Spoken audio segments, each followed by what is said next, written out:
Hi everyone and welcome to the Concur training tutorials. In this video, I'm going to show you how to book a flight through Concur. So once your request has been fully approved and you have clicked on the Book Travel button from inside of your request, it'll take you to this travel search page. And so there will be a pop-up here to remind you that you need to complete your profile before you're able to book anything in the system. So just make sure that you have done that. I have already done this, so I'm going to go ahead and click OK. Okay, and then from here, we can see that for this example, I am flying from Baltimore to Boston on August 1st through August 4th. If I needed to change anything from my search criteria, I can do that over here on the left-hand side. Currently, this is going to default to show any flights that are plus or minus 6 hours from the time that I selected. If I needed to narrow that search down to maybe plus or minus 3 hours, I could go ahead and do that. Or if I wanted to see even more flight results, I can expand the flight so I could do plus or minus 12 hours all the way up to 23 hours. So I'm going to leave it how it is. And currently, the flight results default to shop by fares. So it's going to show the departing and return flights grouped into one section. So if we wanted to change that and shop by schedule, so let's say we wanted to be able to pick our departing flight and then perhaps we want to pick a different airline for our return flight. If you wanted to do that, you just have to switch this over to shop by schedule. And then from here, you can see that we are currently looking at all departing flights.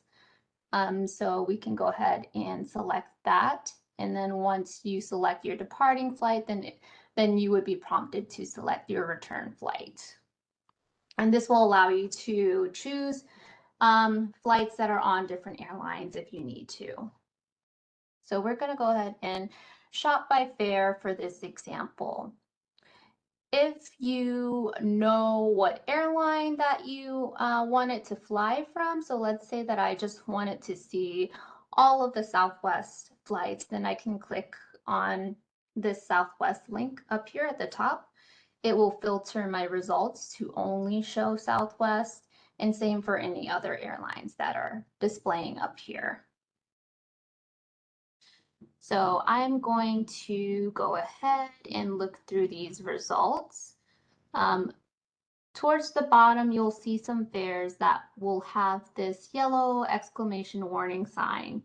So if we click in here, it'll tell you what this warning message means.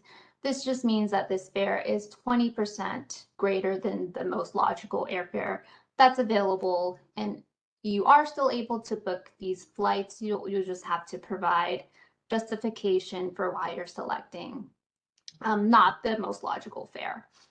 And there are reasons why you would need to do that. So it's not going to stop you from booking any of these if you need to. Another thing that I also wanted to mention while we are still here is if you just needed to print out or email yourself the fares that are available for the trip that you're taking, there is a print email button up here at the top. So if you click in there, then it'll show you the results that are displayed on this page, and you can easily print them or email them to yourself. All right, so we're going to go ahead and choose this first fare. This is departing from BWI to Boston at 6:05 a.m., arriving in Boston at 7:30 a.m., and then for our return flight from Boston back to BWI, it's 9:15 a.m. and arriving to BWI at 10:45 a.m. So we can see the details here in the middle, and then below that, it'll show you your fare options. So with Southwest, we can select either want to get away, anytime or business select. We're going to go ahead and select this want to get away fare.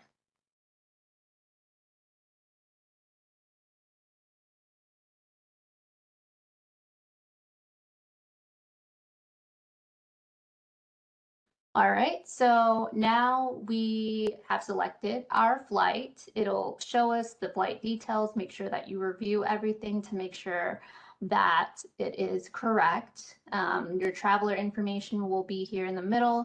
If you have a Southwest frequent flyer program that you have included in your profile, it will automatically populate here. If you forgot to put that into your profile, you can also add it in here at the time that you're booking. It'll show you the summary of your flight, and then you would select the payment method here. If you had a credit card that you stored in your profile, it would show up here as an option. And also the UMV Baltimore card, which is also known as the TMC card, would show up here if you did not want to pay for the cost of the flight up front. You could put this on the TMC card, which is this UMD Baltimore card. If you needed to add a personal card, you could also do that in here, so you don't need to store any credit card details in your profile if you didn't want to. So once you're ready to book the flight, then you would hit reserve flight and continue.